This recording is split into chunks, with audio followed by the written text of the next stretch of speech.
Yeah. As the party is looking out over the city from the windows of their room, they can see that below them, behind this main court building, and a little ways away, is what looks like a large bazaar. A huge circular building with like cog gears on it, of course, that looks like it's holding a lot of small tents and, well, it's a fucking flea market. An interdimensional flea market of law.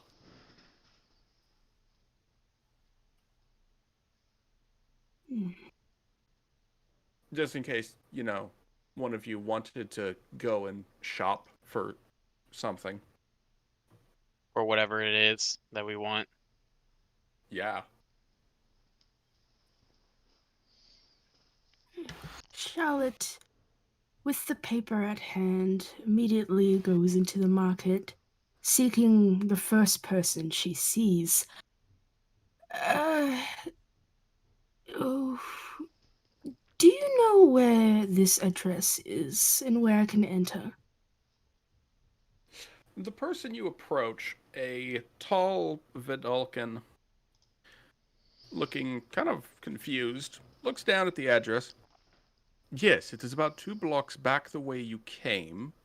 Take a right, walk about 1 block, and then turn left.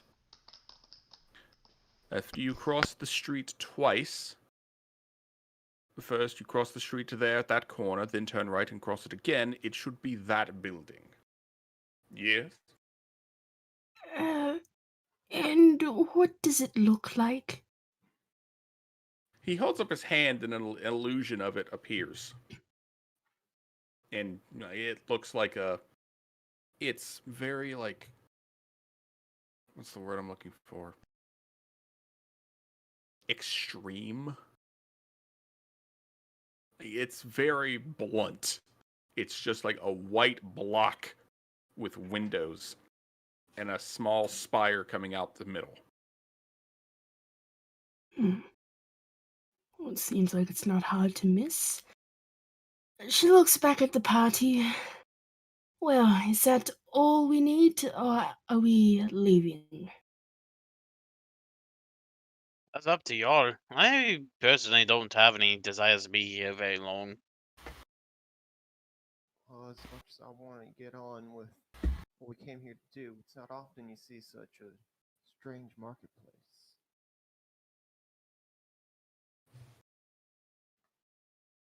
Hmm. I, again, I could probably use a new saber. I'm ready to keep moving whenever. How about Helica? What does she think? Uh, about what? What the party should do? About life. Mm. What are her deepest, darkest thoughts? Like a cat, Helica would be in the bazaar looking at all the various walks of life and just taking in the complete and utter new um just the new vibe this whole place gives. A plane of law to her, where she comes from, law is completely portrayed differently as she watches. Um, just she sees the Modrons. She sees she sees ant people, and all sorts of just things that are like perplexing her mind. It also makes at the same time like her heart begins to beat with just adrenaline, and like she's a little bit far away off from the party, but the party would see like did Helica have a tail before? Like somebody, if there wasn't like looking at her like that, you would see like a little red like furry cattail swishing from left to right. She's like going from stall to stall, smelling the incense from one stall and then going and poking and prodding at like some sort of bulbous mechanical device at another stall and angering who's ever running that. And to her, it's just all of this is just like a playground to her.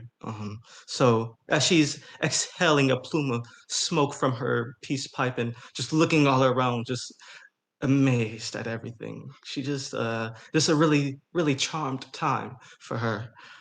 So she's just off. So off her Alright. rocker, basically. Is anyone going to actually do any shopping here before we continue? Well, so Sorok just mentioned that he's actually thinking about going after a new saber, so yeah. Yeah, I am trying to find something for Bigglesby in character. I'm also trying to out of character, but most of this stuff is for humans. So yeah. What? Alright. What's to so we Yeah. do I just we can ask stay. well, do I just add like do I just say what I want, or is there a certain list of things that we can for You can ask me what you're looking for. mm, mm, mm, mm, mm, Mm. mm, mm. Is there As any magical Sorok items? goes out looking for a new saber, Oh, yeah. he finds it real fucking quick. Oh, Yep. As there are quite a few places to buy weapons. As you look down at the swords and weapons available from this stall, you eventually glance up as the shopkeeper returns, brushing all four of their hands off on each other. An ant-like face looks back at you, blinks, and then, like, you guess it smiles? hello there, lad. Mate, Welcome to Tucknuck's Fine Wares. What weapon you search for today? I'm looking for a saber, something like, as he pulls out his own, something like this, but more of More fiery. powerful, yes. Yeah, powerful. Yeah. Powerful. Yes. Fire. Fire is good. Destructive. Powerful. Not much need for it here. We'll give discount. He pulls out a couple of sabers and holds them in front of you. Your He would choice. start to observe them, like, picking them up and checking them out. No, he actually holds them out for you to unsheath. Yeah, that's what I mean. Like, he's unsheathing them and checking them out. The first one you pull out is bursts into flames. It is a flame-tongued saber.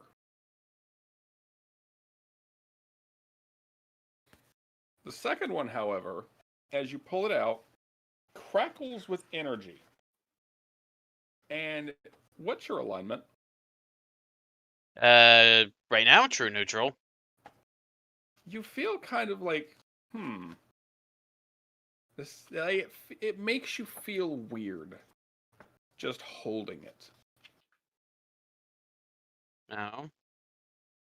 Like, you can't really put your finger on why, but it feels off. What's up with this one? That one is axiomatic blade.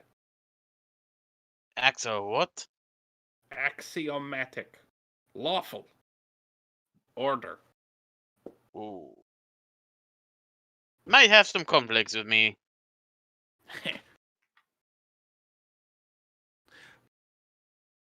Flame blade is 4,000 gold pieces. You are from Prime, yes? Aye. Yes, 4,000 of your gold pieces.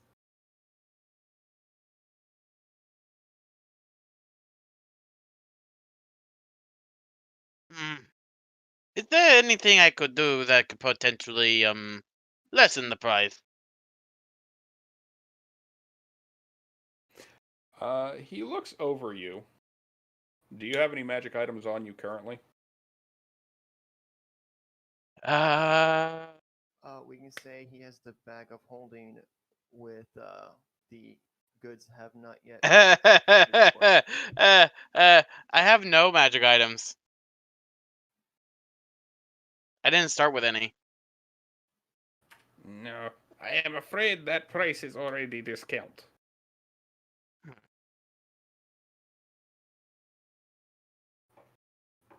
They give discounts because you look like fine, upstanding citizen. And he winks at you. Thank you. I don't think we even have that much in gold pieces. Look, perhaps something. One of these might catch your eye. I say, showing the stuff that no one has claimed yet. The 10 o'clock statue.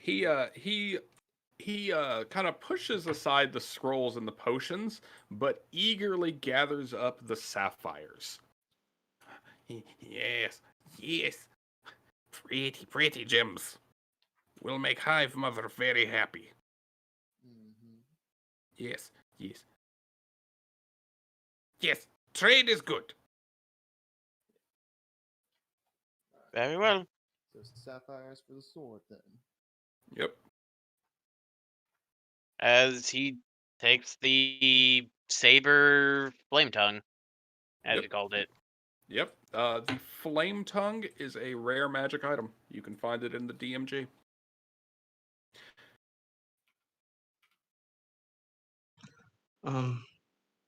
Helica continues to wander aimlessly through this bazaar, and she comes upon a little section that is sparsely illuminated by torches and oil lamps of a blue hue. Until after minutes of silence from this part, the sound of music reaches her ears.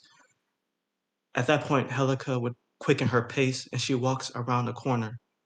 And she is satisfied to hear that the music becomes louder and louder. And it takes another 2 minutes until she arrives at the source and her eyes just widen as she sees people mingling around, laughing, cheering, and observing. What catches her eyes distinctly is a few artists that are swishing their wands around, which is a paintbrush wand that conjures art into life and forms itself into great symbols and pictures. The atmosphere at this part is very incredibly light, and she can't help but grin. And her eyes attracts to a specific person as she lets her eyes wander over the crowd. She sees a woman, very pale skinned, to herself. Now, what's interesting is that this lady looks like to be making statuettes or toys or something, and Helica would approach her. What's um the the thing that she notices, like, just takes her by her heart? She sees a mask that that's behind the lady, this toy maker. And Hawk, I'm just gonna go and say this is a replica of the Lady of Pain, the mask. Ooh. And she asks the lady, "How much for that behind you?" The lady looks up with a bit of a start, but turns and looks at the mask she's referring to, and then turns back with a sly grin. That one? Oh, that one's quite expensive, my dear. How much are you willing to take in order to part with it? Let's say 6,000. Are you from the Prime? Yes, from the deserts of Adamantum, the Diamond Deserts. She kind of leans back and smiles. And then she gestures at a spot in front of Helica as a padded stool slides out in front of her. She takes a seat and hikes one leg over the other. I will let you have it if you share your memories of the desert with me. Ooh, my memories. Okay. She adjusts herself in the seats. How far back do you wish for me to go? Or do you wish for me to tell you something more recent? She pulls out a small circlet and gently places it on Helica's head. Mm. Tell me about your deserts. Oh my God. Okay. So yeah, Helica feels more compelled than ever to talk. So um where do I start with Drop that sick, nasty lore dump on us, Sheen. this? Yeah! All right. If you need a moment to prepare, I have something else I can do. Oh no. I'm just trying to figure out where to begin. Um A long time ago, in a desert far, far away. This whiny ass farm boy got hired by an old man to blow up the empire. um hmm my I guess I could tell you of hmm how about the Azure Nile? Or the Lucid Nile, as they call it. Where I'm from, it's a very special river, and I've visited there once before with father. That was, I can't even recall, I was a kid, but the water there is always cool and very drinkable, and it's a glowing azure blue, like the deep blue gem that's in the middle of the diamond deserts, due to the large amount of blue crystals in the riverbed as well. These crystals, if you could obtain one from the river, could grant you magical powers of locating any nearby oasis if attuned to it. We use those when we were just going on our excursions, of course. I had one, but I lost it. I don't tell my sisters, of course. They would not let me get into it. But that the people that live there in the Lucid Nile, the Sebek, are crocodile-like folk. I think I've actually saw one here. Now, that is quite interesting. If they have progressed as much to come into this plane. And also, next to the desert is Abyssia. Well, next to the Lucid Nile is Abyssia. That region is a beautiful blue desert. Um, Possibly the bluest of any blue you could have ever seen in your life. I happen to have walked along that sands as well, but I can't really tell you much because every time you walk those sands, your memory begins to shift and change the longer you stay there. And it's almost as if the people there don't want you to know about them. Um, Let me think. Much more interesting are the glimmering elves. Now, these elves are quite different. I haven't seen any here. And she looks around.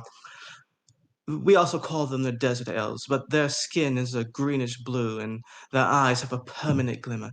I think I remember telling Charlotte about them. But they specialize in a magic called the glance. Now, I know of one who also knows of this sort of magic, and his name, Zengrator. Zengrator is actually a master of many things. I haven't met anyone as capable and as scary, well, other than Charlotte, than he. But um, that's not really the past or the history of the desert. I'll give you what I know before I left. Before I left, there was a huge heavenly body going to crash into the desert, which was stopped by the magics that power my city. From what I do know, it is a moon, and it's harvesting the energy from the desert. My father sent me out here to get more people to worship him so he could gain more power to drive back that moon. We do not know how it is even suspended above our homeland, but it's there and is siphoning power. from us and slowly killing the desert. So that is the most recent news. Other than that, you do have an area to the south called the Glowing Deserts that is home to savage barbarians that have these machines called sand skippers. Now, a sand skipper is, well, it's it's a vehicle that is ran on a substance of dark liquid. I don't know much of it, but the barbarians use that and terrorize the south. We don't have much we don't have much confrontation with them since they're placated to an island that's off the coast of our homeland. But is there anything else you wish to know? She, as you were saying this, you could feel her magic coursing through the circlet she had placed on your head, as she was seeing through your mind into your memories of everything you were talking about. And as you finish, she sighs, "I have seen your world. It is beautiful. Hmm, Thank you. Thank you for sharing it with me." And my, she gently reaches up and takes the mask of the Lady of Pain off the rack and gently hands it to you. now, as Helika's looking at this mask, she looks back up at the woman. Why am I so drawn to this? Who is this figure? This That mask? the figure is the Lady of Pain, the mistress of Sigil, the world of Door. She is the goddess, the queen, the ruler of that realm. Hmm, the And Lady of Pain. she radiates power. Hmm. Sounds like a nice person. Sounds like a very interesting Jason! person to have coffee with on a Sunday. Hold up. Hang on. Chat, can you hear anyone else in this thing?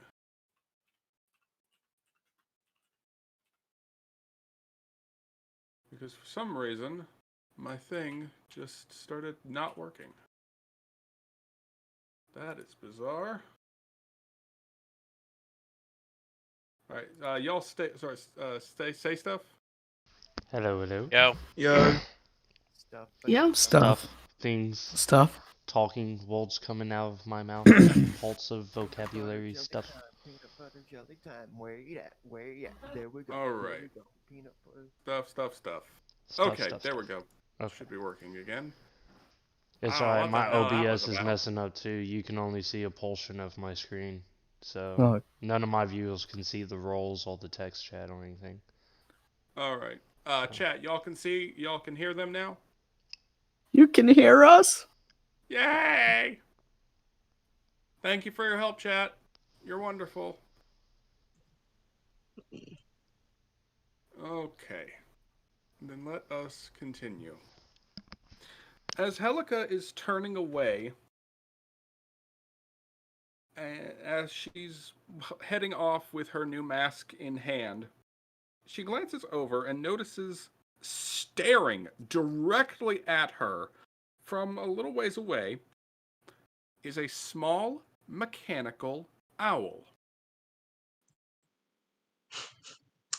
oh yes, Helika would just stare back as well, and then is very curious as why everyone else is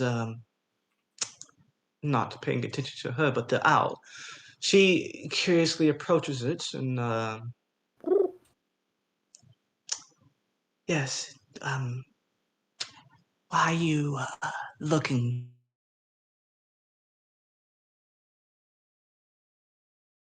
so hard. She reaches a hand out and tries to The poke it. owl allows you to poke it. Hmm.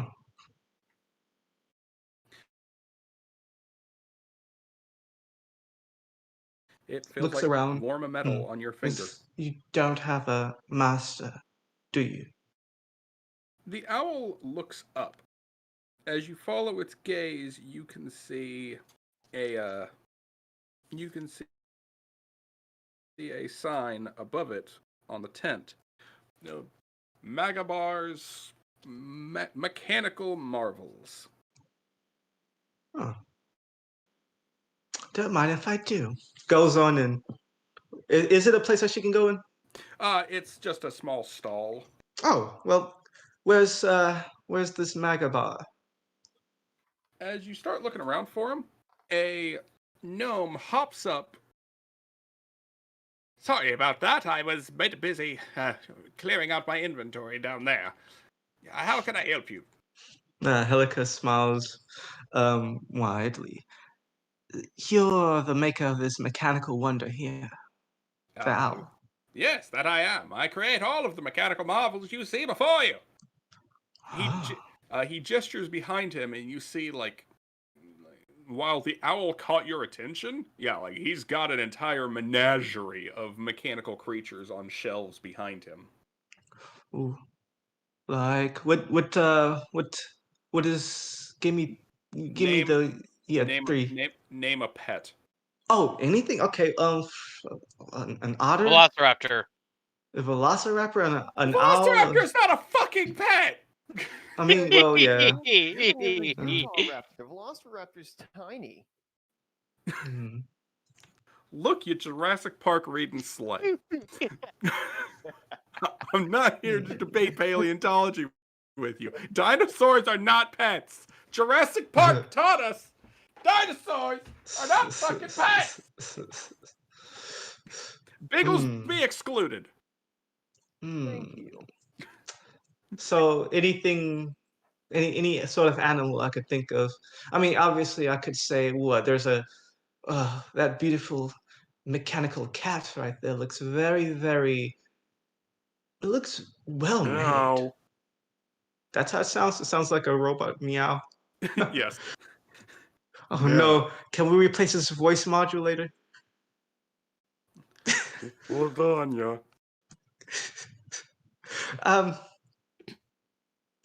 How much does your usual prices go for? Depends. Where are you from? The Diamond Desert's Adamant. He rolls his eyes. What plane? The plane of Earth Prime. Material Prime. 200 gold apiece. 200 gold apiece. What's the most expensive one here? You can't afford the most expensive one, trust me. What's the second most expensive one? He points at the owl. 500 gold. What if I commission you? You're looking for something in particular, then? Yes, I want a little wind-up doll. He raises a brow, but gestures. Keep going. I'm listening. I want a little wind-up doll, and like this. And she pulls out like a little Victorian sketch of a little girl, and make it like that. Let me think. That's about it. If you can do that, I would. Let's see. I have about. Looks at her purse. Actually, would 1,000 gold do? 1,000? I'd do a custom job for 300. Oh.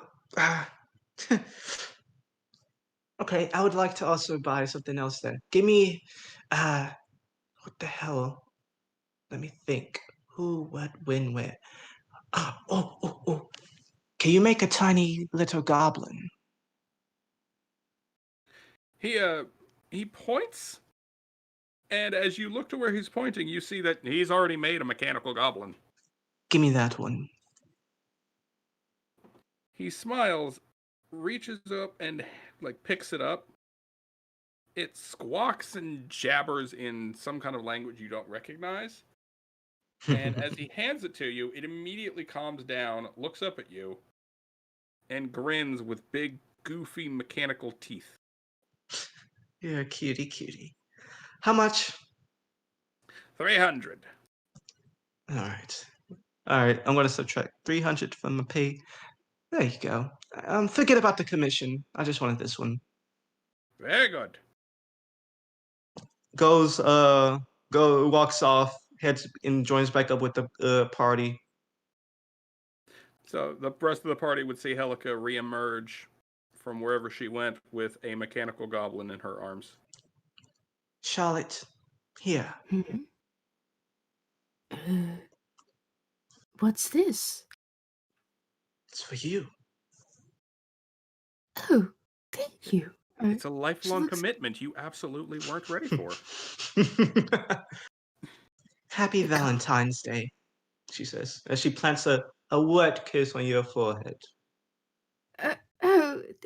Charlotte sort of looks back at the tiny figure and you and presses her forehead now and I was not expecting gifts this early Don't act all today. surprised.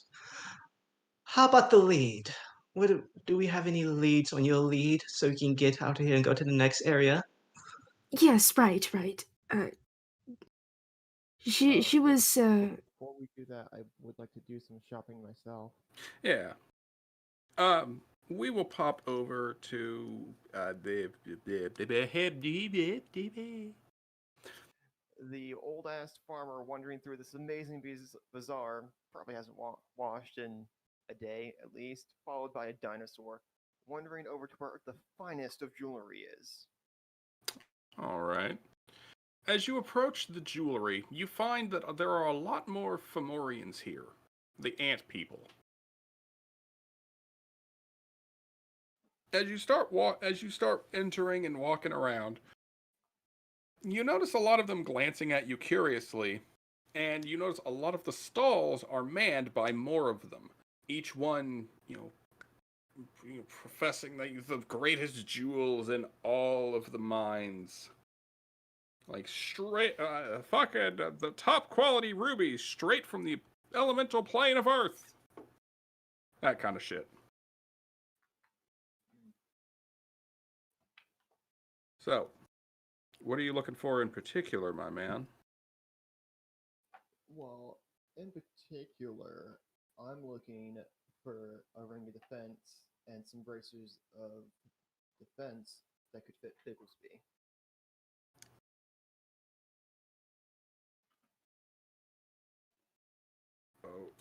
Oh. Okay. Large size, and he does have arms.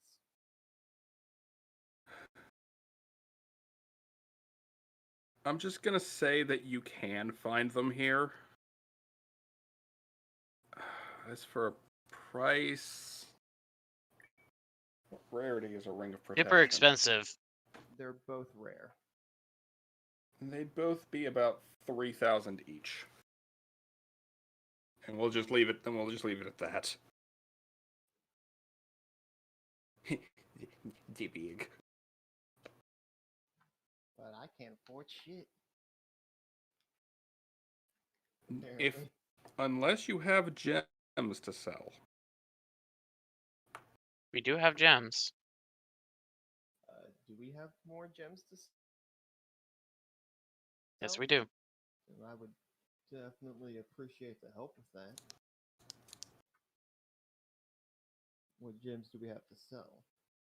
Second to look. Uh, Party treasury. We have. Those went to. Oh wait, no, never mind. Those are not gems. Yeah, we have statuettes. I thought at first those were gems, but nope. Well. Of jumping. Well, if you need help on purchasing, Sorok is willing to help. Put down like at most 1,000. Well, I would need 1,500 to afford even one of these things.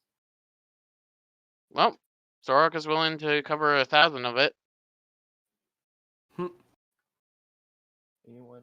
Anyone else want to help our tank be even tankier? No, I spent all my money. Well, not all of it. I only have 100 left, but Still a lot. Let's see. What would they give me for a ring of jumping? Helica's wearing it, but you can have it if you wish. Oh no, if you're wearing it, I'm not going to take it. No, go ahead. My acrobatics already. I might as well just. Yeah, I already have it pretty much. So you can take the ring of jumping if it will help. For the ring of jumping, they would actually trade you a ring of protection.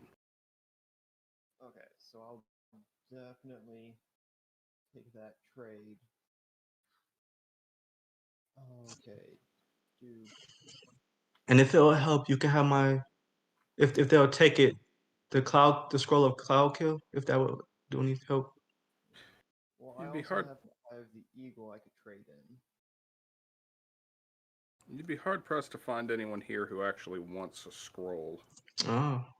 Yeah. But an Eye of the Eagle, maybe?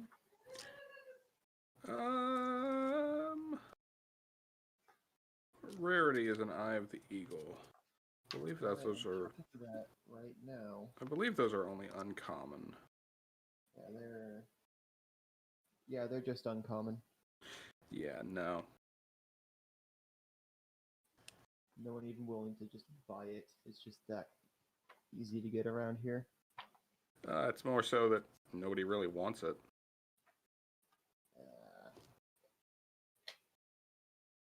Okay.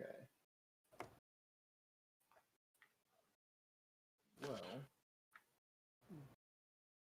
considering that I have nothing that anybody would want. You're also very soft. Sorry, I'm looking away from my mic to look at the Dungeon Master's Guide to see what there is that I could possibly afford. So I'm like, All right, then let's do some role playing here. As you, Sorok, and we'll say Ryan are looking through your inventory, trying to come up with something to trade. You notice Bigglesby turn up from you and like turn away.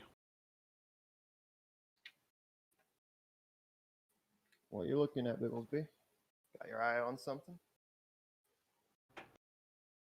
Bigglesby does indeed seem to have his eye on something. He's watching it like a hawk. And what is it he's watching? As you turn and look over, you can see that Bigglesby is staring right at a bizarre thing. An entity with 6 mechanical legs and a thick red robe.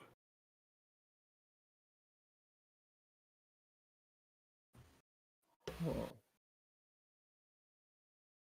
After it finishes its dealings with another person, buying a thick journal of some kind, it gingerly puts it into the robe, turns, and you see its face.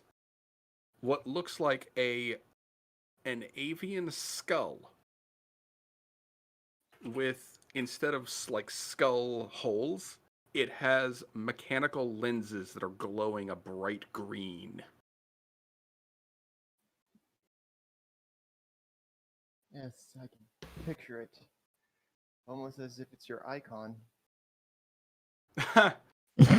Cute. Excuse me, sir, madam, and or something else. Sir, yes? You seem to have caught the attention of my son over there.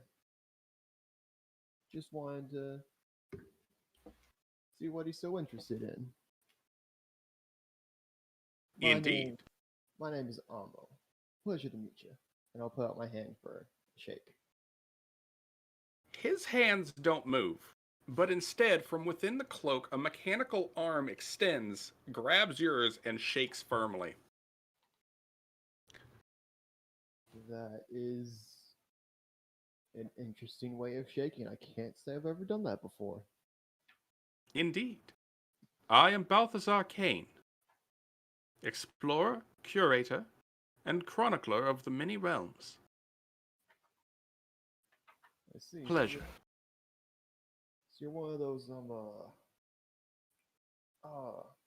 Shinzo, what'd you call them? Field walkers.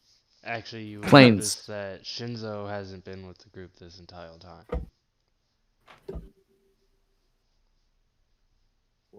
Ooh, Shinzo is missing. Oh. Planeswalker is the word you're looking for. No, he's Yes. still in this plane.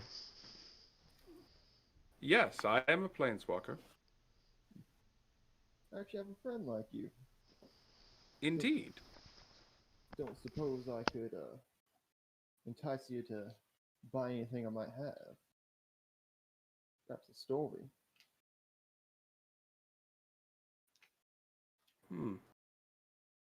He thinks about it for a moment. I am afraid I am a little short on cash at the moment. But I would not say no to hearing a story of some kind.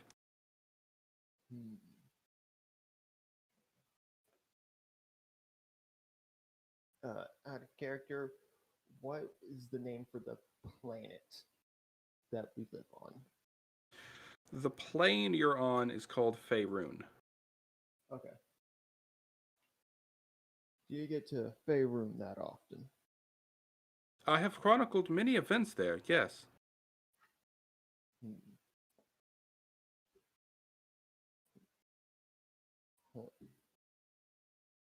Trying to think of a good one that ain't just told to every babe in the woods, you know? It is difficult, isn't it? So many stories are well chronicled and are passed down as legends or folk stories. It is difficult to know one that is genuinely entertaining or interesting without it having already been told. True. Oh, have you heard the one about Queen Vespia? Yes, So with my passive perception, does that name garner any interest from the many antlings about? no. Ah. You think the name of a Fey Queen would interest beings of law and order? To be fair, she is an insect queen.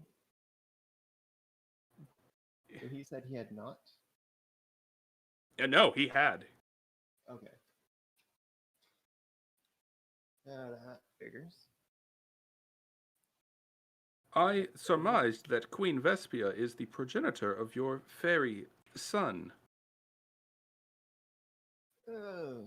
I mean, technically that's his mom, but I try not to think about it. An understandable point of view. So, what realm do you come from? I'd rather not say. Fair enough. It is not out of distrust, my friend. Please do not make that error. It is because the realm I am from is, as they say in colloquial terms, fucking terrible. Can't be all that bad. It really is. Now you got me curious about it. I was gonna say, now I feel like you have to tell us. He explains the Warhammer 40k universe. An Alright, so hour later. I was going to say 5 days later. Yeah. I was gonna say a week later. Because my brother's still telling me about it, and it's been like a month. Any kind amount of time later.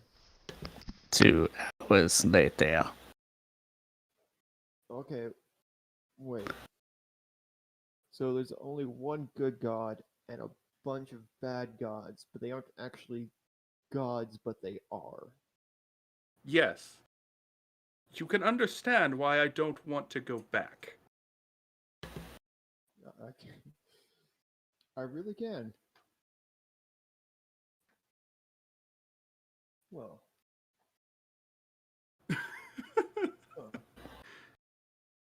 I don't suppose you have any weaponry or armor from your realm that you'd be willing to part with. The only weaponry from my realm that I have, I currently use.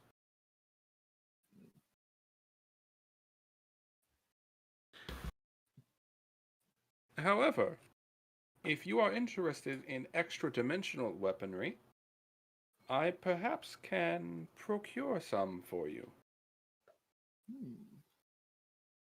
There are many similar realms to this one that I may be able to venture to and bring back for a modest fee.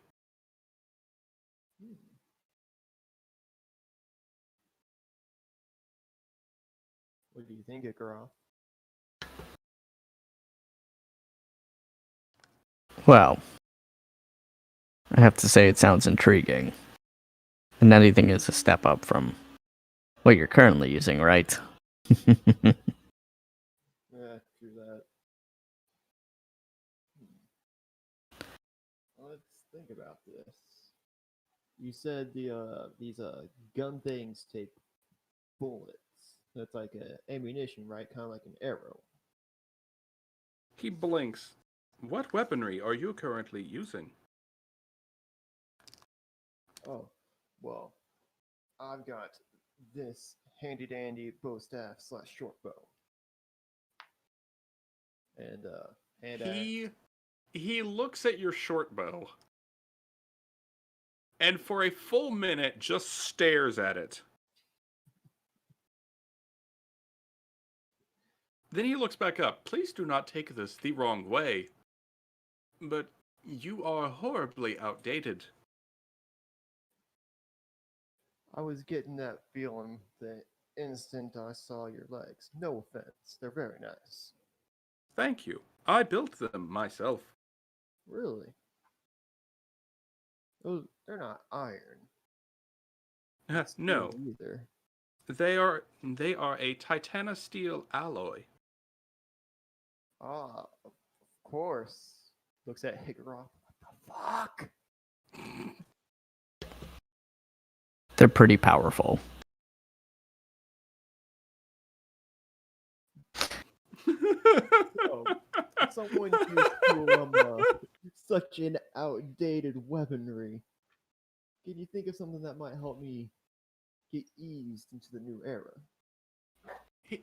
He reaches into his robes and shuffles around a bit and finally pulls out a fucking rifle and just hands it to you.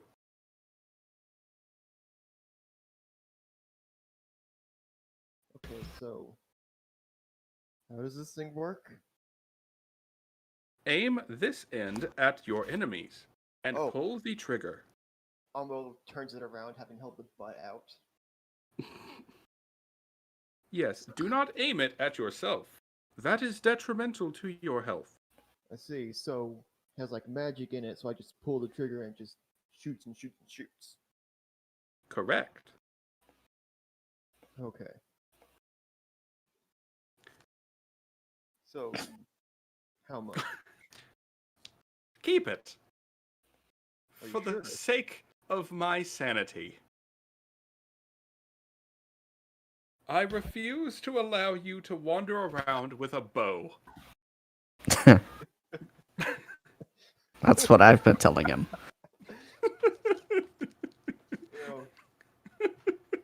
If you're ever in Faerun, head over to the Tarch Keep.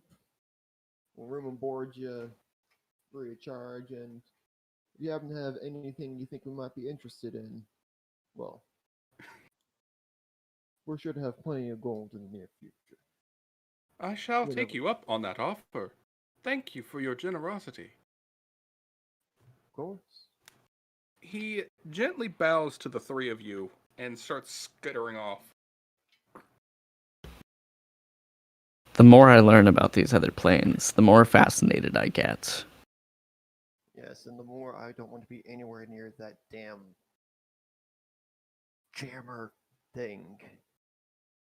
Yeah.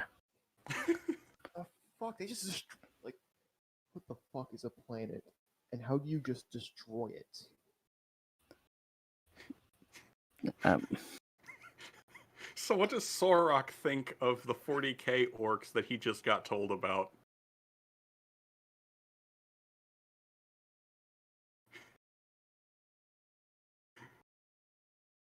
I'm hoping Quinn is AFK and not trying to process this. No, I was muted. No. I was gonna say, there's orcs that can invent things with their mind. You know what? I'm in the most craziest planes of existence. I'm probably in the most craziest things ever, and I'm probably going crazy. I have no bloody clue. And I'm a fucking orc. Alright. Alright, Sora? Orc might be having a bit of a identity crisis. I'm going to like put a hand on your side of his face, make him look in my eyes. Sora, look at me. We've been crazy for a long ass time now. Just look at my son. Just roll with it. This is insanity. Enjoy the ride. Pat him on the What I shoulder. learned is that my father is actually is something even worse than I actually think he might be. Ah, Wait. No, your not father's- Wah! Get it right, nerd.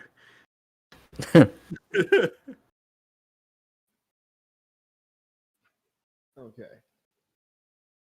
Continuing on. As the... Well, before the party gets back together, what the fuck is Shinzo doing? Okay. He is walking the streets by himself. He purposely like separated from the team to kind of get a moment to himself.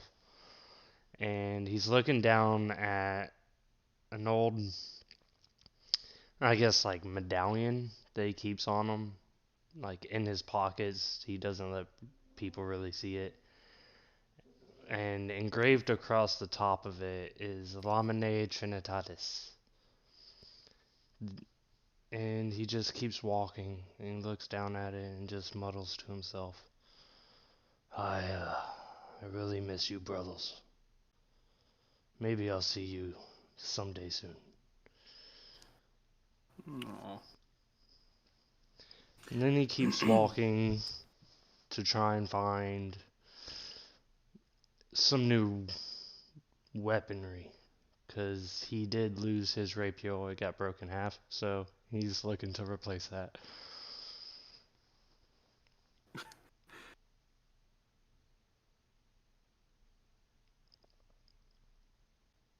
As you approach, you see a large stall run by a simple-looking human.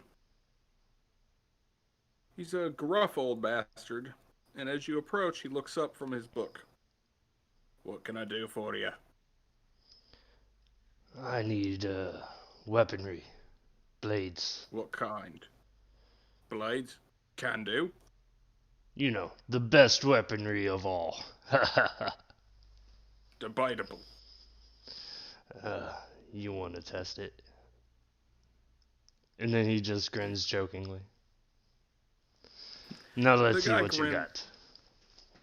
The guy grins back and reaches over to what looks like a set of shelves. As he pulls one of them out, it pulls out way more than it should. Like it's like a fucking cabinet of holding. And he pulls out the shelf, revealing a long rack of swords of all shapes and sizes.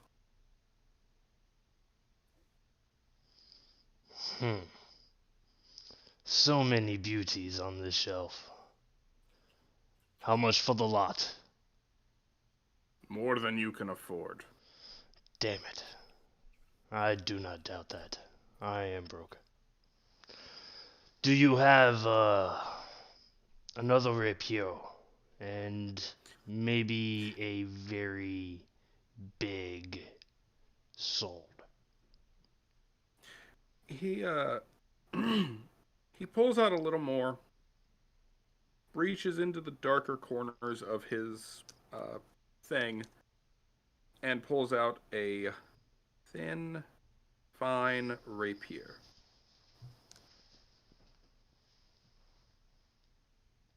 This will do nicely. All right. It's 50 gold.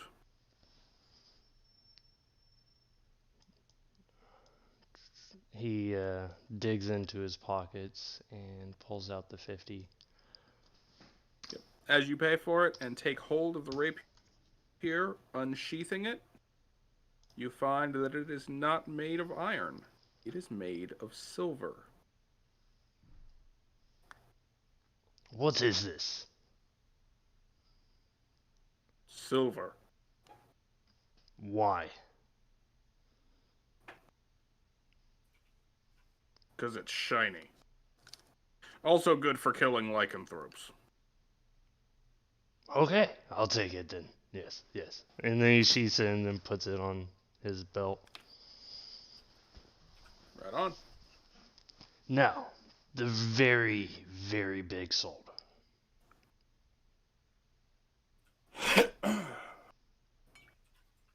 Well, that depends. He goes through the rack a little bit more and eventually comes to a greatsword. Well, to be more precise, 3 greatswords. Each one looks about the same. Kind of nice, kind of okay.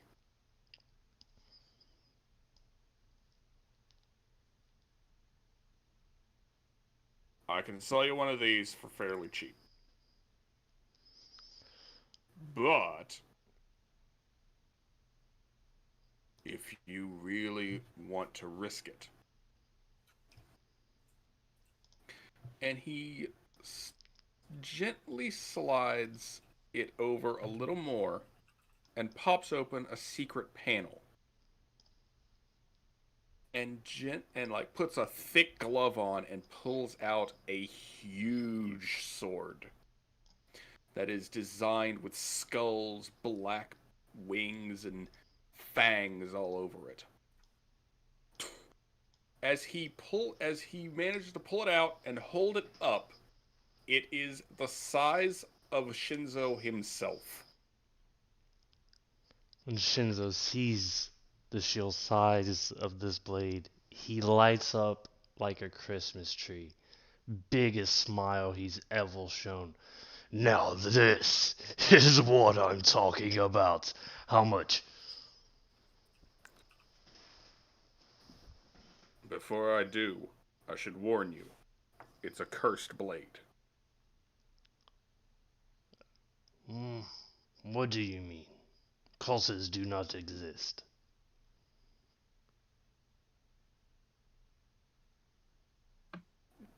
That curse won't affect me. I can't read.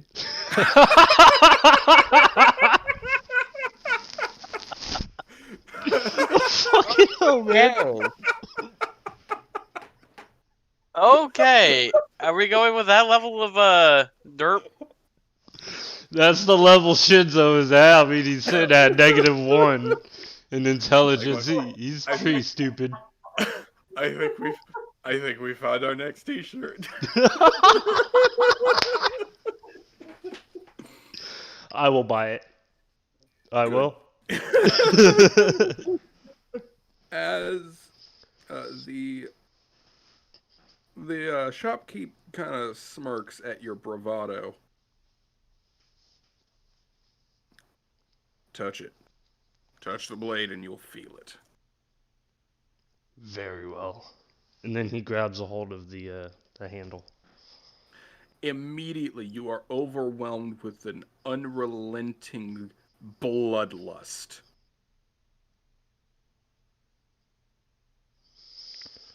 Oh, I see what you mean. kinda want to kill everyone now. 'Cause that's normally how I feel, but you know, this just really amplifies it. How much?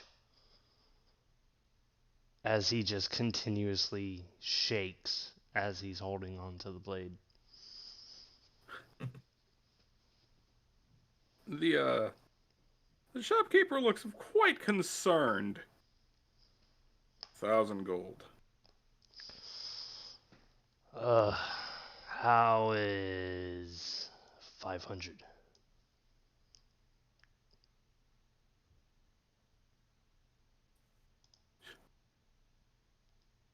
He considers it. Looks at how you aren't killing everyone yet. Make it 750 and you've got a deal. Well, you see, I only have 500 of these shiny gold pieces, and only one of the platinum. 500 then. Thank you. And one of your other weapons. Alright, let's see. He hands him over the scimitar that he used after his rapier broke. This has seen many a fights, and it will do well. He looks at it. Yes, it will. I can enchant this. Pleasure doing business with you, sir. Please don't kill anyone on your way home.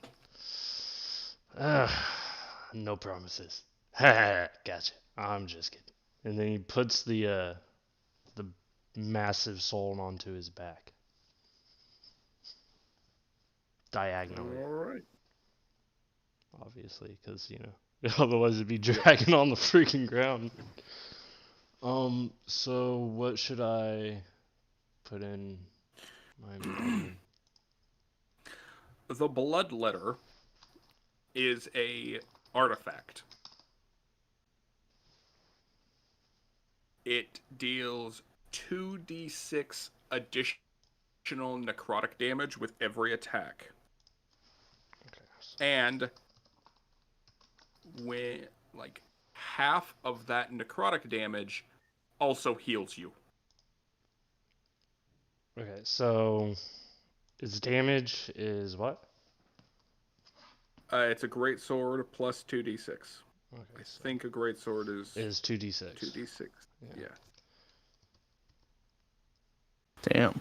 2d6. And then I guess I'll put in the description. Sorry. Whoops, I need to take that +4 out. It does what we like to call 4D fuck you. And you said how much necrotic damage? 2d6. 2d6 necrotic. And heal half of it? Yep, heal half.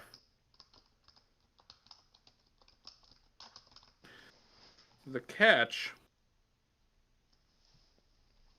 is that every time you inflict damage with it, you have to roll a wisdom save. And if you fail, your next attack has to be spent attacking whatever creature is closest to you, be they friend or foe.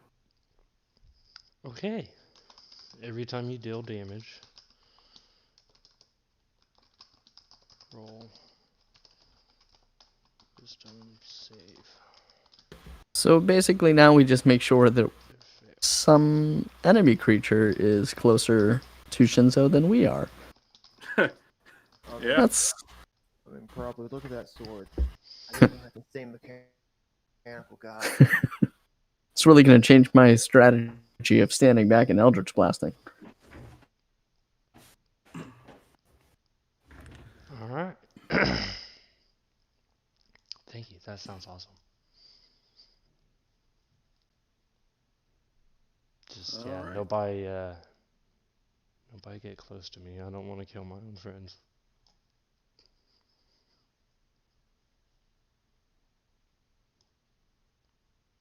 Alrighty then. What was the name of that weapon, Amo? The 40K flashlight. Oh, that's great. All right. As the six of you reconvene near the main courthouse where you've been holed up, as you all head towards the actual destination, you approach this austere, sheer white building.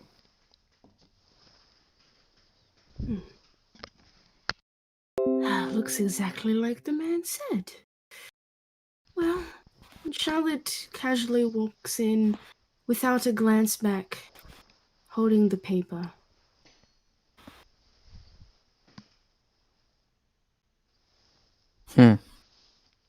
Harsh buildings considering the rest of the surroundings. Well, Nikarath would head right in.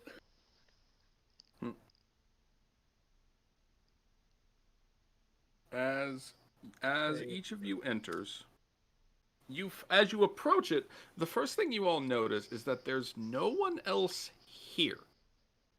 Like, there's no, all the other court buildings, they're so busy. There's so many things going on. Holy crap. Everybody has a business to do. Business, numbers. But this one, you see, one person walk in before you, and no one else.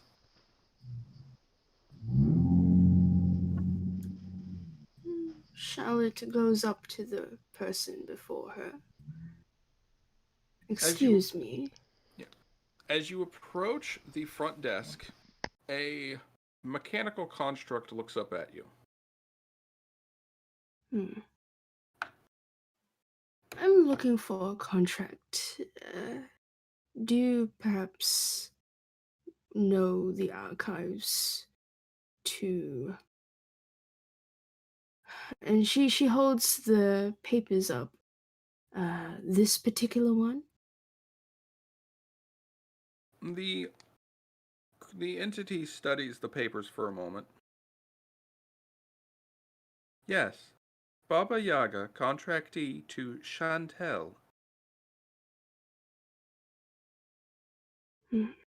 It then spouts off a litany of numbers.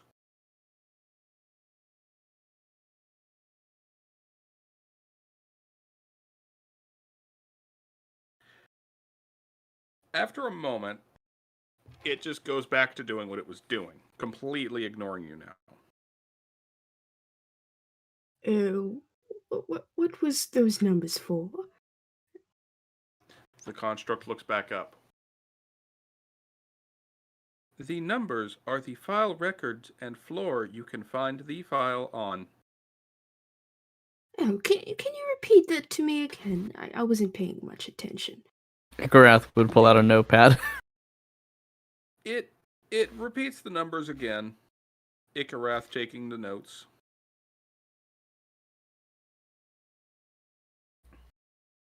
Charlotte turns back to Ikarath. You got that down, right? Hopefully. Otherwise, we're going to be looking for a while. Right. She turns back to the construct and proceeds to look at everywhere else carefully now. Where is the exact directions to flooring and our permissions to go to certain places? Is this everything off limits here? There is nothing off limits here, but be warned, the librarians will be watching. Certainly. Librarians. Just Where? like everything else here.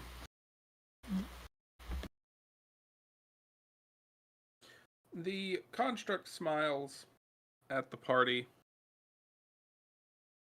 as it kind of points at a large plaque on the wall. As you look at it, you can see that it's instructions on how to navigate the area, the building. The first two numbers are of your case file are the floor. The second one is the section. The third is the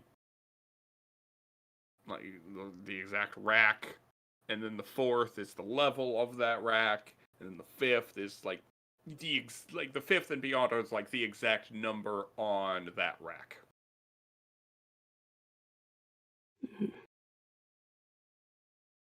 There's nothing but the silent sound of clacking footsteps as Charlotte ascends or descends to wherever this floor is, the exact place that the contract is held. She doesn't spend another second to go exactly to where she needs to.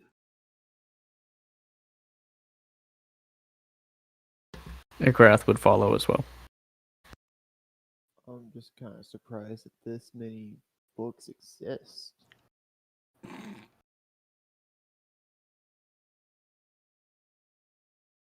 You're so But I- simple, and we love you.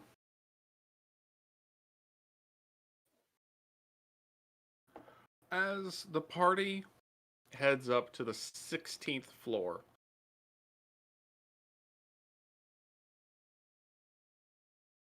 they wander through racks upon racks upon racks, massive shelves and actual fucking huge ass library shelves stacked 10 feet high, full of contracts.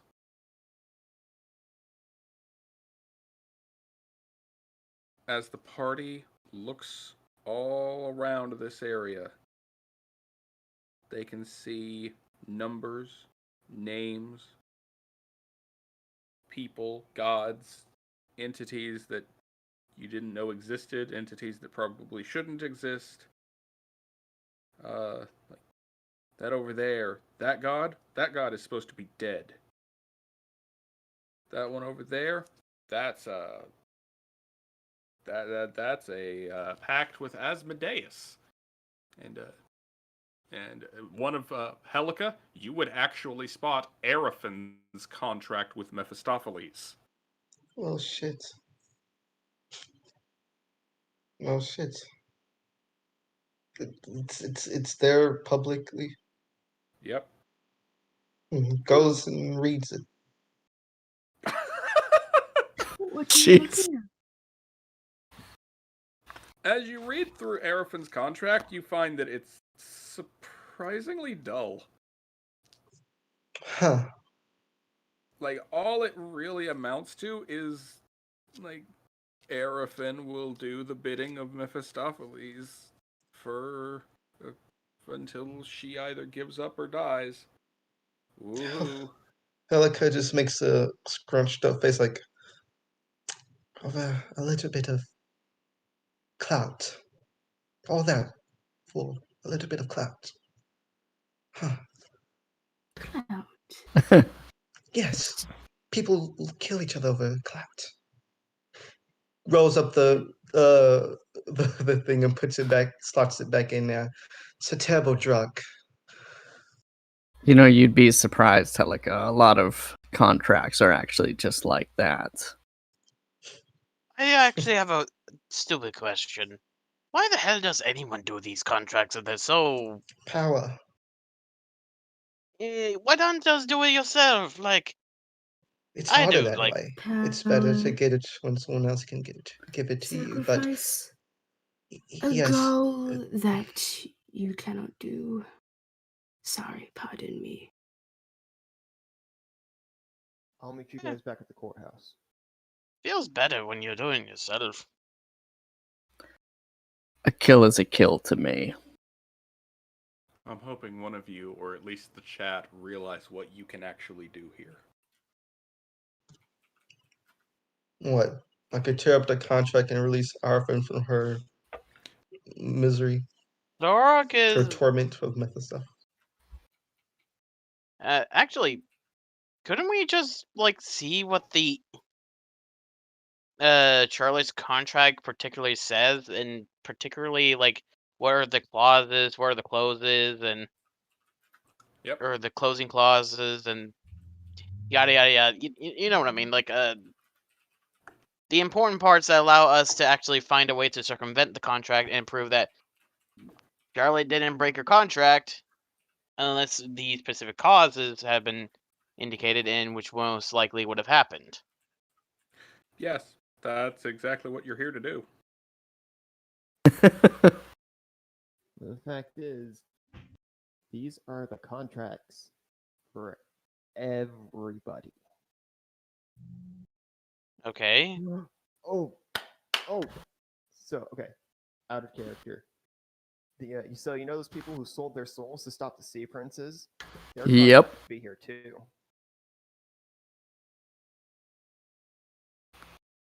Yeah, Oh boy. this is actually now that you mention that, that probably would get Sarok's curiosity, as he's gonna look into all the Sea Princess contracts to see if anything relating to that is a thing, or at least anything of note, and probably help indicate the importance of Salt Marsh. We know the importance of Saltmarsh. There's a spelljammer under it. Wait, we know that? Yeah, Yeah. I don't think you were there for that session where it was revealed. But yes, there is a spelljammer underneath Saltmarsh. Huh. I'm not aware of it.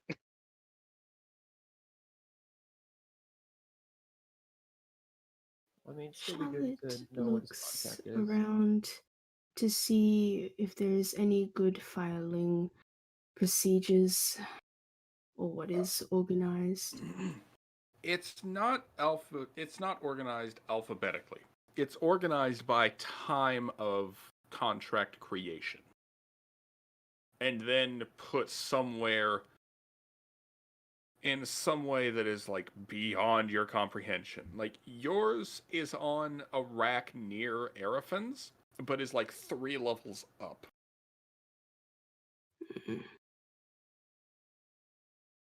She looks between the racks and tries to find it out as quickly as possible. Oh, you find yours pretty quickly. What does it say here as she flicks it off? As you open the file with your contract in it, it opens to a single page. And Bean, what is your character's actual last name? Kosa. Or Kasa. Chantel Casal hereby agrees to serve the Hag Queen Baba Yaga until her dying breath. In exchange for the powers of a warlock, she shall follow these 3 conditions. 1. She shall remain in stasis within the bounds of Saltmarsh until such time as she is needed. 2. Upon awakening from stasis, she shall not remember she shall not remember the mortal souls of her family nor her own name, and shall instead go by the name Charlotte. She shall be aged up accordingly in order to pass the illusion that she is a witch. And 3.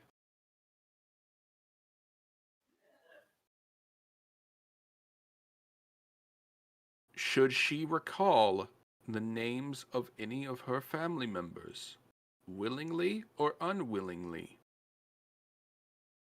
the contract may be broken by either side.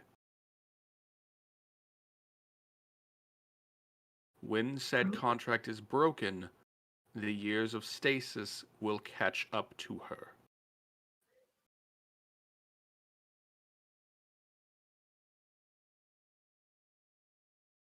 Charlotte's looking at this very carefully. Catch up as she's just scanning through, reading this silently to herself, and then looks at the party. Her hands are shaking as She's holding the contract and looking up at everyone else. I think if I break this contract, I might. And she looks down again. My years will catch up.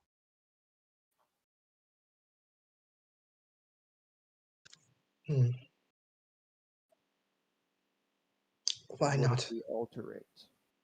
That's what I was going to suggest. As Helica would go to grab Artifan's contract again, we can alter it and change these terms and have a better outcome for everyone. I want to do a perception check. Is the librarian nearby? Go ahead and roll it.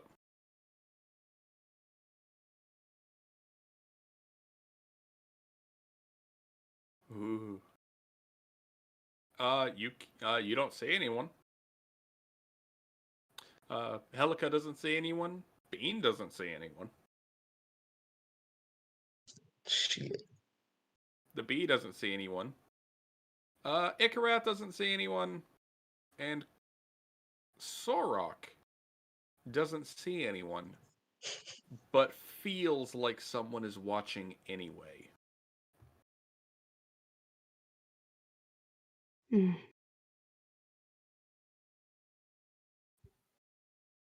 His eyes, I can imagine. And she turns Feel to this Sorok. watching to be from in what direction? You have no idea.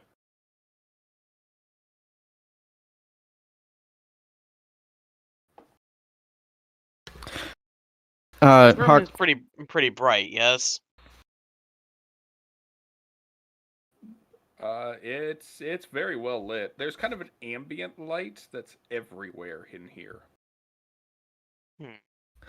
Hawk, a quick question. This entire area is in a zone of truth, correct? Yes. Okay.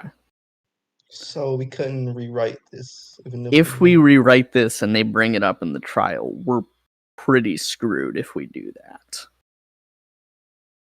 And I'm pretty sure they would notice if they had one thing one day and it changed the next.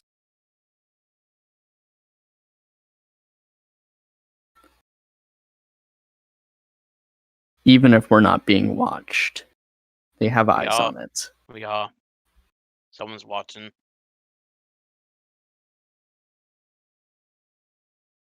Well then, What did Pyre's intuition on that one? this still leaves us with the fact that Baba, sorry, Wait. Mother. I'm sorry, I cut you off. Oh, go ahead. Now Well, everybody has to think. I was just going to suggest, what if we change so that the age doesn't catch up, and then break it ourselves here and now, before we get back to the court. We acquiesce before the trial starts back up, before they can bring the evidence to bear. We say we agree to break the contract as written. Contract breaks. Get out scot-free.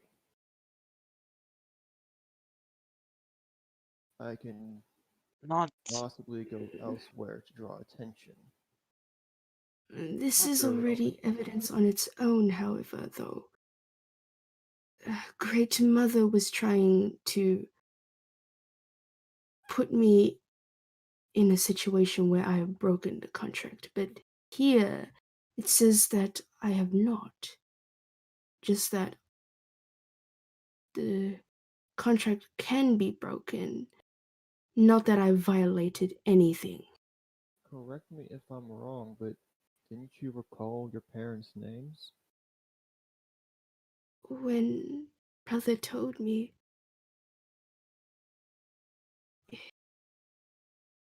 Hang, Fu Hang, and Tunnel. Allow me to make this clear for everyone in the chat who isn't following, and for those party members who still haven't realized the kind of bombshell this is. Shinzo. I'm here.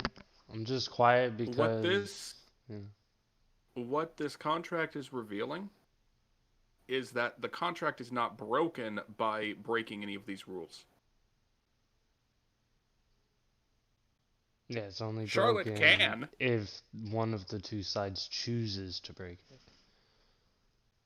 It gives either side the right to break it. But Baba Yaga has brought it to court instead of just breaking it outright.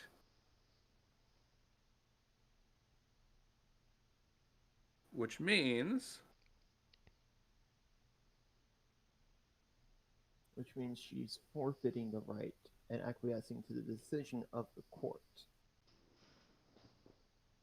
now, why would the almighty Queen of Hags do something like that?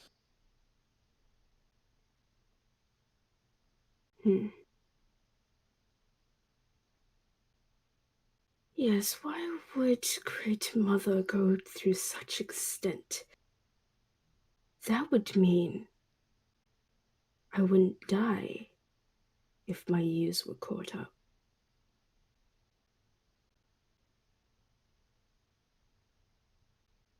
Maybe she doesn't want you to die? No. I'm sure she could have killed me if I was of any trouble to her already. Well, maybe There's you've done enough something that I'm she's missing. trying to end it in a way that doesn't kill you. No, The that's quite generous of Great Mother.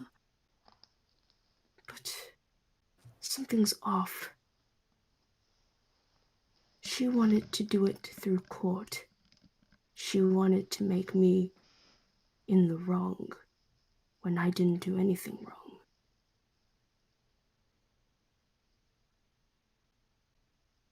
And keep me alive for it. Or at least she can't. What if she's not the one who brought it to court?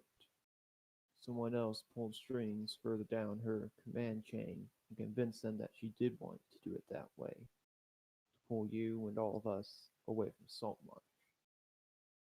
Leaving less factions there.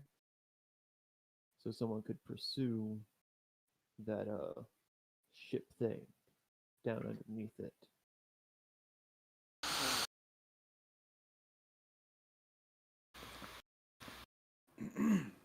wait, there's a ship underneath Saltmarsh? Yeah. We'll get there in a little bit. Needless to say, it's a real important thing. If any The of you, free ship underneath Saltmarsh, and no one has told me about it. if any of you roll high enough on an intelligence check, I'll give Yeah, you not me. another clue. I mean, I'll give it a try, but I know it ain't gonna be me. Damn, Bean. Damn, Bean. Where'd you find this? She not playing no games. Like Charlotte or Chantel is dead set on her goal and is not cutting any corners right now. Chantel would remember something very important. Baba Yaga knows about the Spelljammer.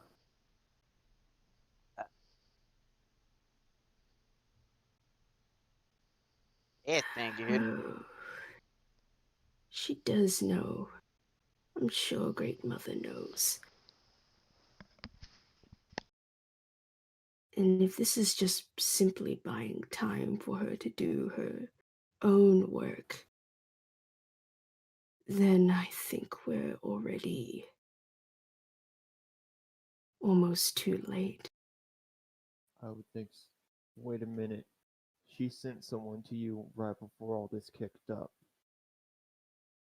Another agent in Saltmarsh, while you pulled away agents from every other faction. Except for that one warlock bastard.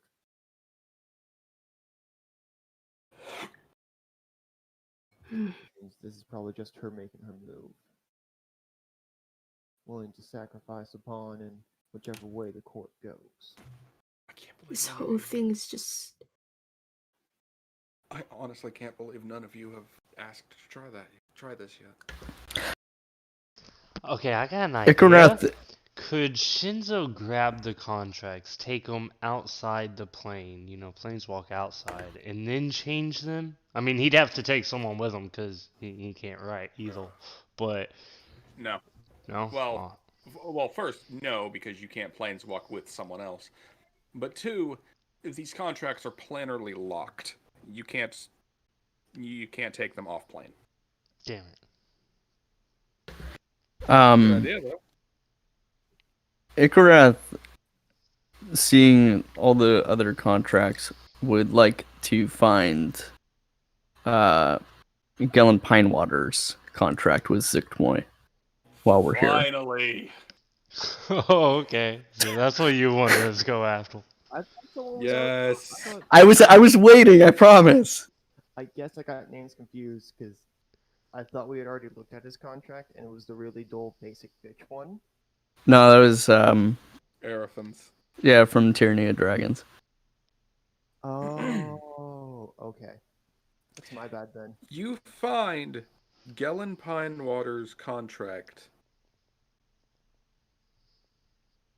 and the details in it, the amount of pages in it is stunning. The actual contract with him itself is pretty fucking standard. It's basically Arafin's contract, just modified and written in demonic instead of, it's written in abyssal, not infernal. It's made by demons, not devils. However, as you look through the other, 7 pages, you realize that there are stipulations upon stipulations of additional contracts that have been crafted for more power, more artifacts, more ancient items. And all of them stem from Pinewater performing specific acts within Saltmarsh. Specifically, manipulating all sorts of different groups into doing different things.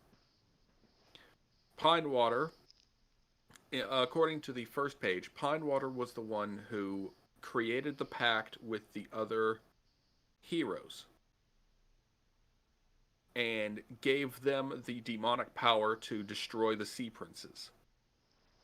The stipulations were that in exchange, Pinewater must stay within the bounds of Saltmarsh in order to protect the Demon Prince's,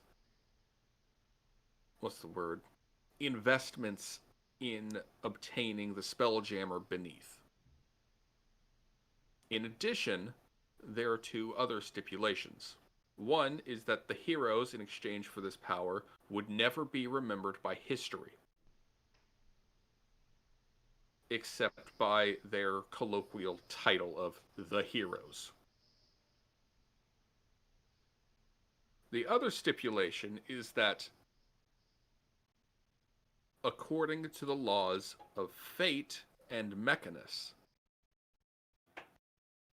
the sons of the 3 Sea Princes the sons of 3 of the original Sea Princes must one day return to Saltmarsh, and they shall do battle with each other there.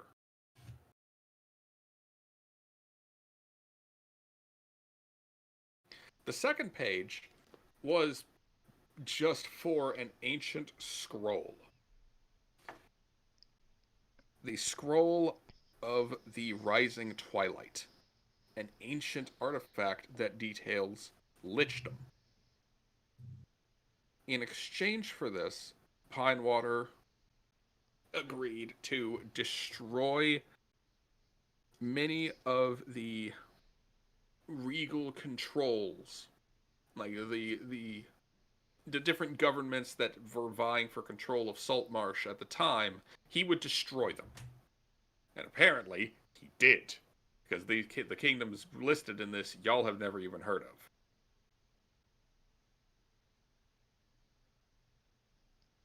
However, as a twist of fate at the end, it stated that before he would get to use it and become an immortal lich, he would pass it on to someone else who would fulfill the goal of the scroll of evening, or like rising twilight.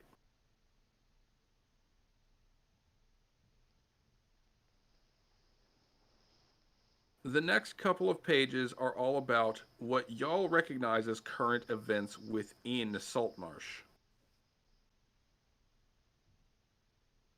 That he would arrange for dwarves to come and start digging around in underneath saltwater in order to find and excavate the Spelljammer. That he would start messing with the smugglers and things and basically facilitate that the smuggling and pirate operations would be slowly shut down so that none of the governments would look too closely at Saltmarsh. All of this signed by Zgutmoy.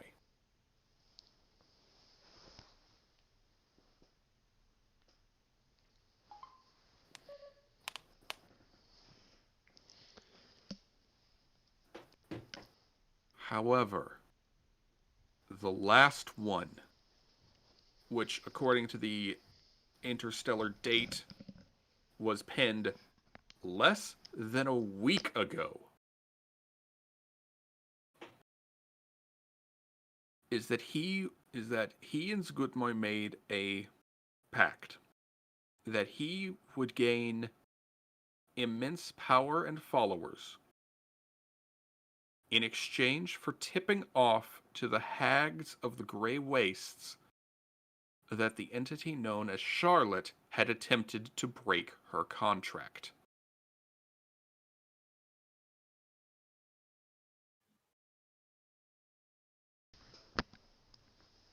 Boom. There we go. We just saved them. Just need to take. Can we take them out of this room though? You can get copies of them, yes. Okay. I was going to say, let's write down the slot and give it to the guy to submit as evidence in conjunction with hers.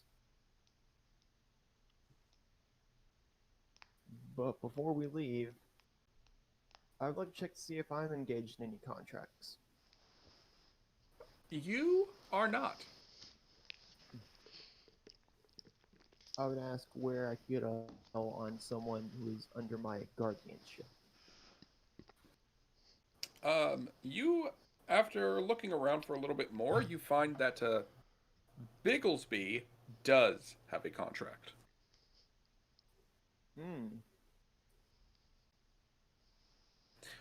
Bigglesby is under contract to remain with the human entity named Amo. Amo Beeson? Yeah. Yeah. He is under contract to remain with Amo Beeson until he comes of age, at which point he has a choice. Either he shall devour and kill Amo Beeson himself and take his place within the courts of Vespia, or he shall remain on the material plane with Amo for the rest of his days, never to see the glory of the Feywilds.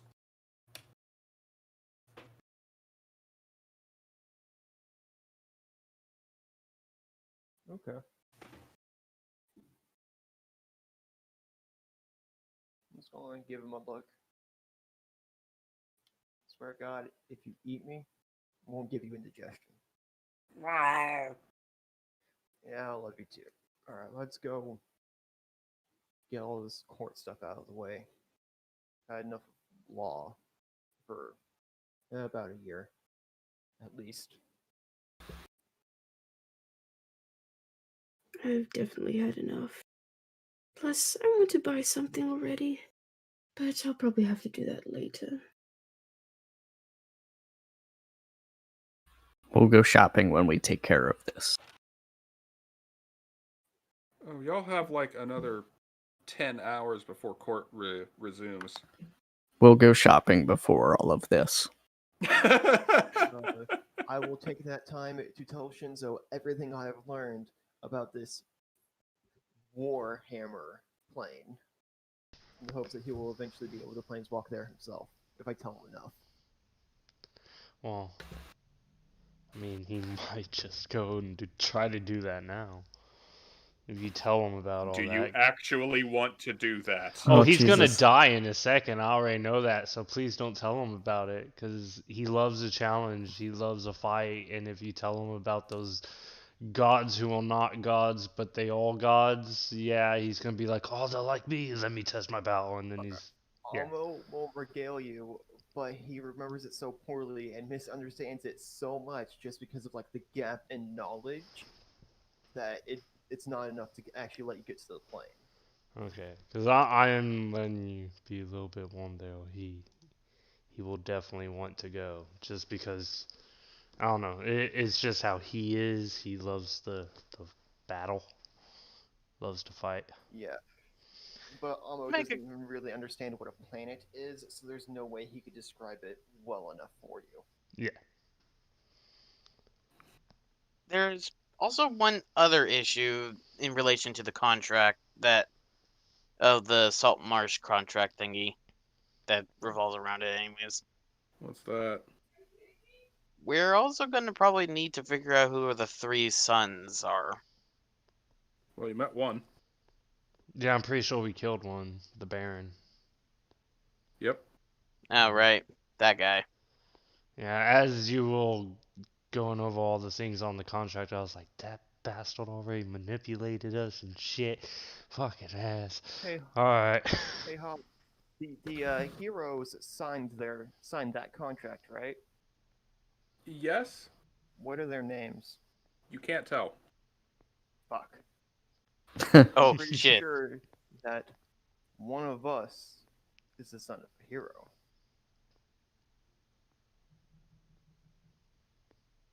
Because they would come to Saltmarsh to do battle. With one of the sons dead, stands to reason that he No, died. the sons of the sea princes, not the heroes. Sorry. Right. Well, it stands to reason that someone here is the son of the Sea Prince. Looks at Solrock. But you weren't there to fight him. So, What, is he alive then? well, I would assume that one of the 3 males remaining would be the son of one of the Sea Princes.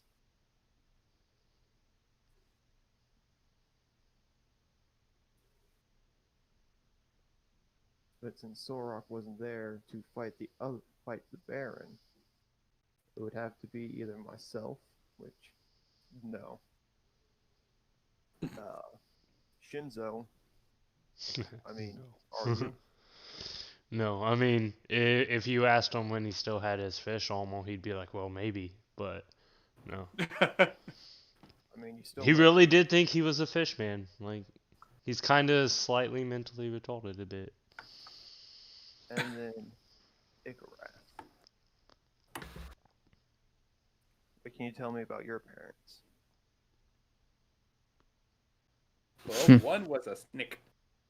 I was gonna say, do I Snake, look like the yeah. type of person that lived out on the sea? No, but your parents might have. No, he looks Yes, like the well, kind that of was people so that much. eat the kind of fishies in the sea. Let's be honest, Amo. I look like the type of person that would live underground. Well, to be fair, Oh, we could I assume that your family's let go. If I'm different than my family, and I'm wandering above the ground, I think it's safe to say the rest of them like to do what they do. So you're sure that neither of your parents are Sea Prince? Based on everything that we've seen, I'm not sure about anything anymore. The other issue in relation to being a sea prince is that you kind of got to be a pirate to be one. Well, not exactly. Well, that's what my father said. And it's What kind of the happens- rule of thumb. What happens when you go to the Red Door District in town and leave him a little present that comes out 9 months later? Is that still your son? In a way, yeah. I Are mean, a they on bastard, speed? but still one. Yep. So that's, well, based on how well you guys know your lineages. Congratulations, Shinzo. You're a god and a prince. Sweet. Where's my castle? It's Targe Keep. You already have it. Oh, I was hoping it'd be, bigger. But okay. We'll make it bigger.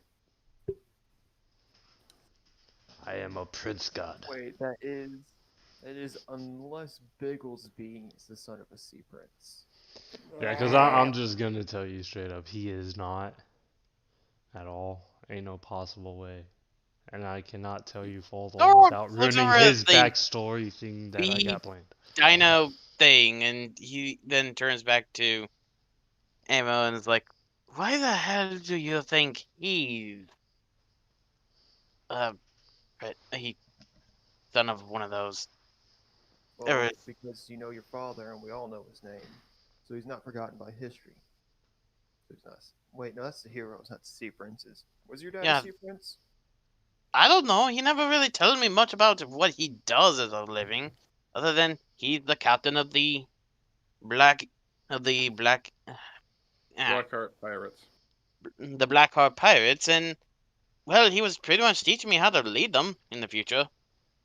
And he kept wandering around the world. It gets complicated, and I get lost in the thoughts of where the fuck we were. Can I And roll I don't. strength? Although, if you're asking me if he's actually my father, it's questionable because I actually don't know who my dad is. Oh, Born on some port city, didn't really know who I was until I ended up boarding their ship and, well, adopted by another orc. so it's the red door scenario then. I'm sure. Sorry, Shinzo. You're just at most a baron now. But even then, it's iffy. At least I'm still a god. Yeah, can't take that away from you. Not yet, at least. You Well, I gonna mean, try? there is a spell that can, but still. I'm sorry, And I a- don't want to make any and a big knife. bolus, okay? That sounds like a And then- bad time. But there's Nico also a Bolas is knife. best waifu. He's husbando, thank you very much. No, he's waifu. The big dragon is clearly best waifu material.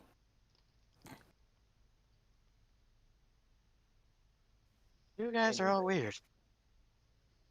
So, Hang Zorox on. is done with I the have to see if I secret. can find this picture now. Wait a minute. I just had an idea. They have all sorts of records here. Why don't we just see if they have like a birth certificate for Zorok or something? I should have the name of his parents on it.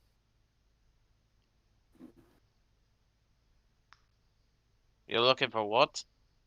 We can look up and see who your parents are. See if they're sea prince. Forgetting that we're in a place where they record literally everything. Yeah, that's true. Alright, well, we could try doing that. I mean, if you're okay with it, I understand if you want to.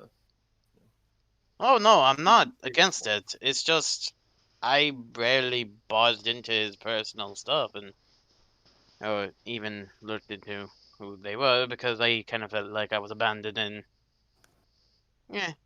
having a dad at the time when he was alive. Well, felt great.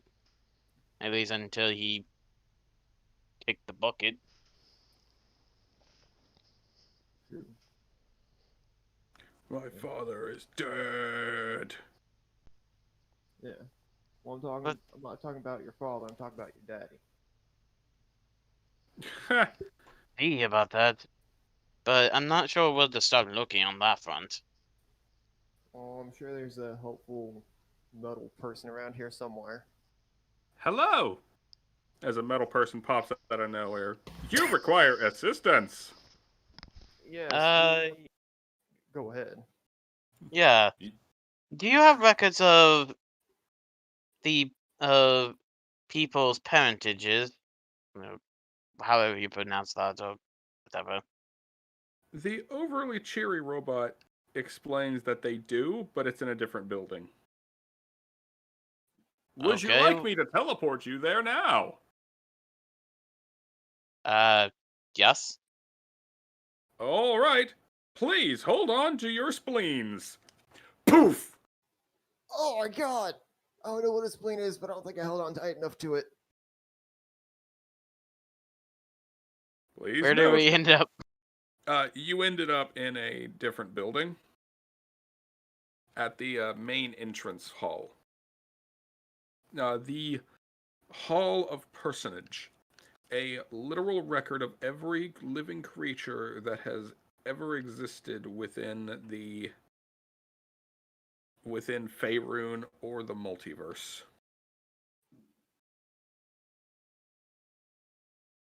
Okay, that's very weird, but okay, we're here.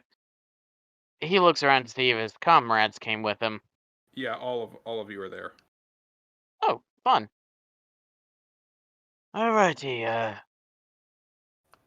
let's start heading in there. Let's all check our records. Because I'm at least curious as to what Bigglesby's place in the court is. Might be a king. That'd be pretty cool. As the group walks into the main library hall of this building, you find that it is a gigantic set of cylinders with multiple floating platforms that rise up into different levels and areas and sections. With the help of some other friendly robots, you manage to make your way through here towards where you need to go. The same cheery robot leads you down a long hallway. Here we go. Let us see here. Your birth date was... I don't actually know what Solrock's birthday is. It would probably be June 13th. Solrock, Orc, June 13th. Here you go. According to your file, it seems that your father has passed. Please accept my condolences. And he hands you the file. As Sounds the like rock this will robot start. does really needs to be on a game show or something like. Just come I feel on like he's- down. job isn't. I had a Star Wars character like that once. Fact is, the robot's actually on 20 pounds of antidepressants a day. Yeah, that's true. Oh lord. Alright. So, anywho, Sorok will start looking into the whole parentage As- stuff. As he opens the file, he gets his answer in the first page. Sorok Goldeneye, son of Garthok Goldeneye.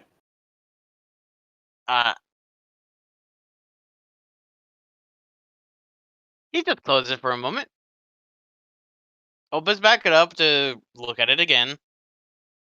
Closes it back up again. And does it about additional 10 times. Thinking he's seen things.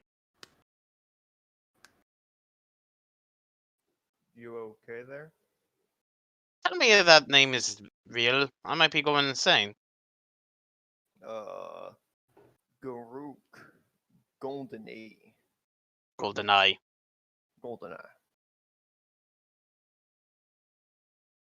Yeah, looks real to me. Shinzo? He just glares at you. just glares at you. I'm just asking if it looks real. I'm not asking you to read it. It looks like drawings. I guess it's real.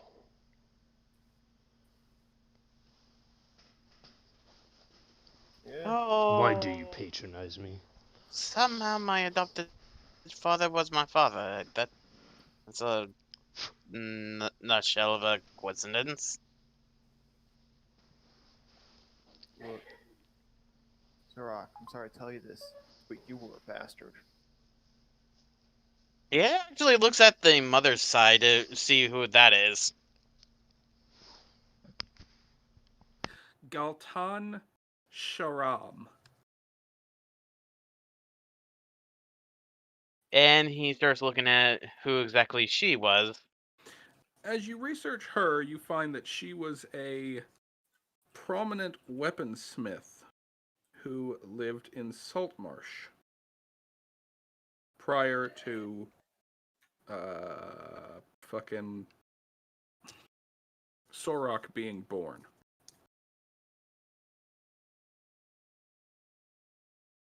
Huh. That's an interesting conundrum. I'm not a bastard after all. Maybe. Well, I mean, it doesn't say that. Wait, were they married? He just actually looked that up. No. Oh, well, I am a bastard. Well, not anymore. He adopted. According to the records, they never got married because Garthok Goldeneye was legally engaged to a Marid of the elemental plane of water.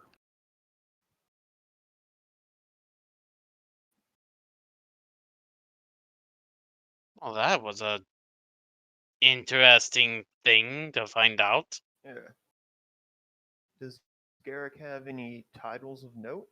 Garthok. Garthok, apologies. And yes, he does. Yeah. Sea Prince of the Sword Coast.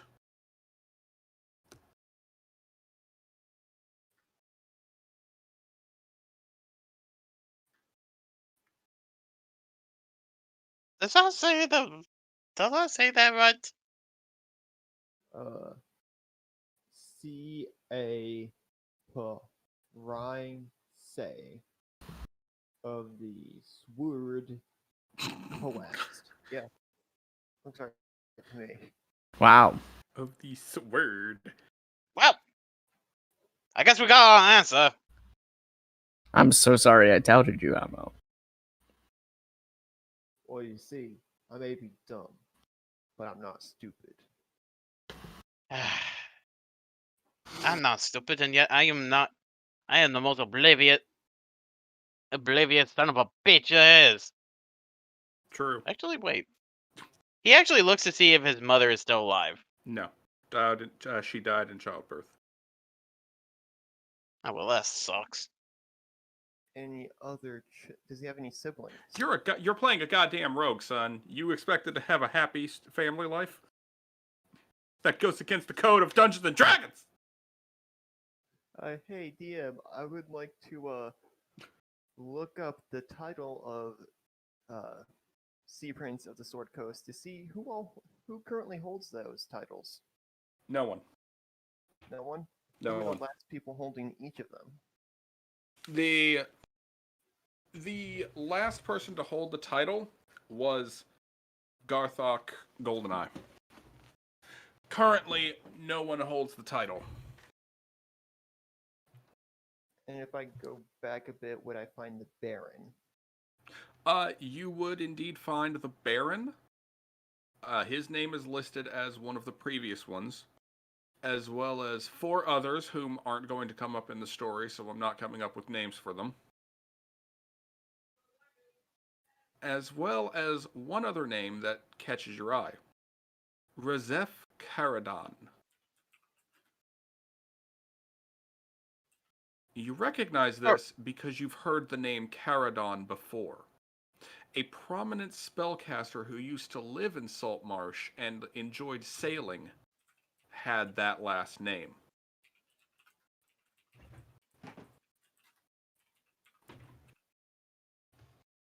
Well, I would like to roll something to see if I can remember their first name. Wait, no, I have their name right here in front of me. I'm going to see.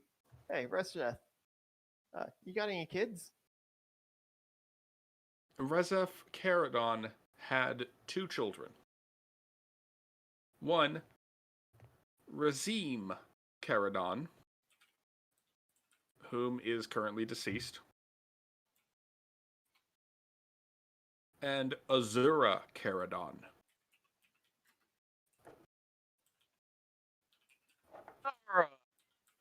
See who this Zora is.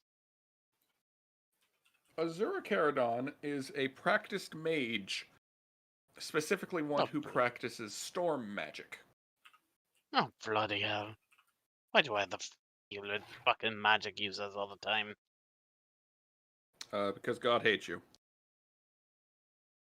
Apparently. I'm just kidding, Boo. I love you. What race is Azura? Human. That's a story long. Razif Caradon was notable as being the only human sea prince. Alright. Well, so yep, Solrock, you're eventually going to have to fight this. I don't want to call her them a bitch because I don't really know them. But you're going to have to fight this bitch. I'm assuming this is a dude, considering this says sons. Yeah, but Azura sounds like a girl's name. He would actually check that. Like, if it's female or not. Azura is non-binary. That doesn't... Yeah, that could count as a son. Enough for fate, anyways.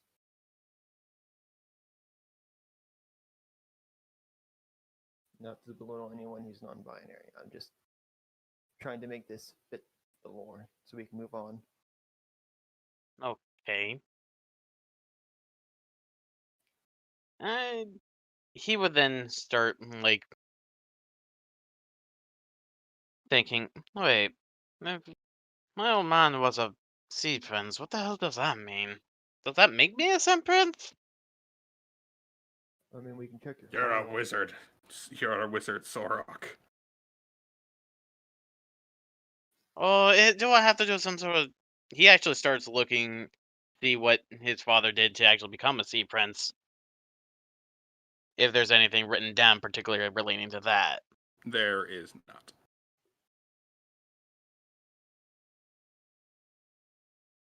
So these don't really tell you history, they just tell you who's related to. Exactly. Is there a section that talked about history of people? There is indeed a section of Mechanus devoted to the personal histories of everyone. Would you like to go there? Just a minute. I need to look up Bigglesby and see where he falls within the court of Vespia. Then we can go. We do not keep personal records of the entities located within the Feywild. That's fair. Not surprised. Let's go figure out how to turn you into royalty. Yeah, but let's see what my father did to get royalty. Mind sending us to that place with the history stuff? Of course! As he warps the group away. And honestly, I think we're going to save that for next time. I will say this, when they finish teleporting, Stark is just gonna go to a ledge and just vomit because he's not Charlotte getting will used to that. stay and not come with. You've got family stuff to look up? Yes. That's fair. Okay. For now, though, we are going to call it here. And on the next episode of Ghosts of Saltmarsh, we will have the epic Phoenix Wright confrontation.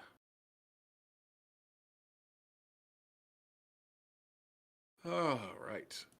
Until then, we would like to thank all of you for watching. The whole crew has loved all of you. Thank you so much. We appreciate everything you all do.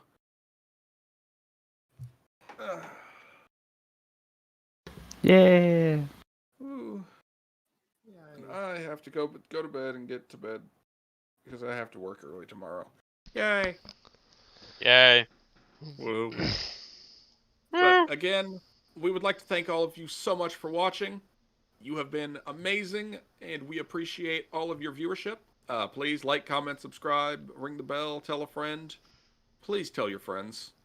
Like, the best thing you can do to help out the channel right now is bring us more folks who would be interested in watching. We love it. Special thanks to our $5 patron, Sarah Boozer. She is amazing, and we appreciate all that she does to help support us. If you support us on Patreon, you could get a shout out or join our exclusive Prism Blade Gaming Discord. Support us at a high enough tier, and you could even join one of these campaigns as a guest star. And as a player. Yeah. That's cool. Again, thank you all so much for watching. And we will see you next time. Boop. Good night, everybody. Good night. Thank you all for watching.